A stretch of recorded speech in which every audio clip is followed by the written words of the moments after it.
متابعين شلونكم؟ عساكم بخير.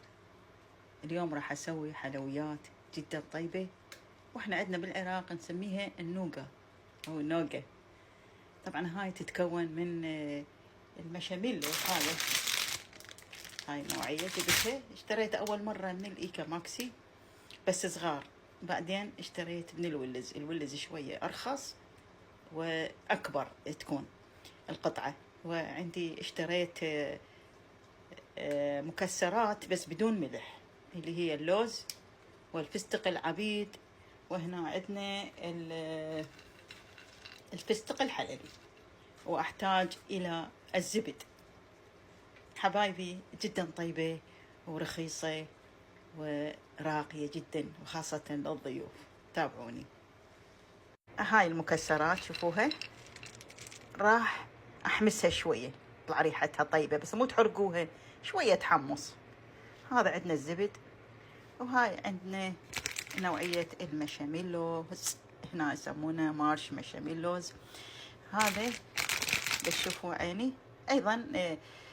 هذه النوعية الثانية هاي من الماكسي، لكن هاي من الولز. نشوف السويديين دائما يشونه يصير كلش طيب. هاي شوفوا هنا شيش وشوي، بعدهم بكيفهم، شو علينا. يلا خلينا نبدي طريقة العمل. هسه بدينا نحمص المكسرات، طلعت ريحتهم جدا حلوة. ناخذ مقدار من الزبدة ونموعه، وراح نجيب هاي الحلوة ونحاول نموعها، لكن الطباخ يكون جدا الحرارة مالته ناصية. هنا ضفتها وراح يبدي يموع، راح يصير سائل يعني مايع.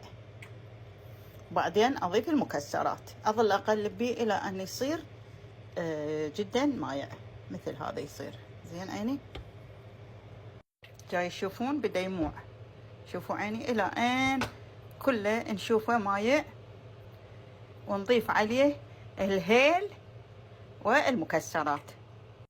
راح نضيف الهيل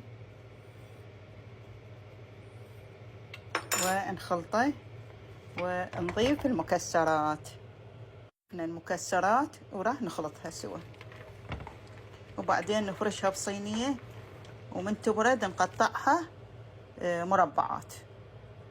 هسه احنا حسب الكمية بنات شباب بعض، راح نضيف كوب من الحليب المجفف. انا راح اخلي 3 كوابة لان الكمية عندي كثيرة، وانتو عندكم ميزانكم. اذا كيس واحد تخلون قلاص واحد من الحليب المجفف. تصبونه وهو حار، تحطون جواه نشا وفوقاه نشا، وتكبسون. راح يجمد بسرعة، وتقطعوه إلى مربعات صغار وتقدمونه. خلاص يعتبر مثل من السمة، بالضبط من السمة. شنو رأيكم بالنتيجة؟ شوفوها تخبل، جربوها وخير وبركة. تشوفون عيني هاي الصينية، هاي طلعت كلها. طبعا هي جدا غالية، واحنا نسميه من السمة او نسميه النوقة، بس طلع طعمها يجنن يخبل. جربوا واندعوا لي وترحموا على الأموات. تحياتي لكم.